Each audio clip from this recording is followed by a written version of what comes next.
हरिपुरात आरोपी अवैध हत्यारासह ताब्यात. हरिपूर येथे सांगली शहर पोलिसांनी केली कारवाई.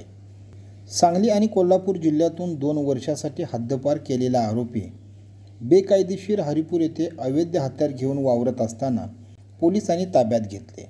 त्याच्याकडून लोखंडी कोयता जप्त केला आहे.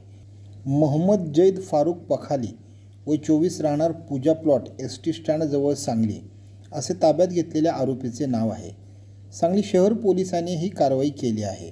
आरोपी पखाली हा तरबेज तांबोळी टोळीचा सदस्य असून त्याच्यावर गंभीर स्वरूपाचे गुन्हे दाखल आहेत. हा कायदा न जुमानणारा आरोपी असल्याने त्यास पोलीस अधीक्षक यांनी सांगली आणि कोल्हापूर या 2 जिल्ह्यातून 2 वर्षाकरता हद्दपार केले होते.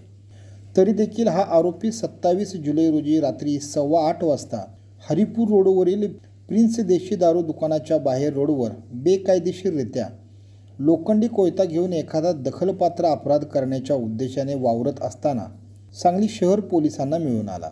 पोलिसांनी त्यास सापळा लावून ताब्यात घेतले. त्याच्याजवळील लोखंडी कोयता जप्त करण्यात आला आहे. या प्रकरणी पोलीस शिपाई पृथ्वीराज कोळी यांनी सांगली शहर पोलीस ठाण्यात फिर्याद दिली असून पोलिसांनी त्याच्यावर गुन्हा दाखल केला आहे.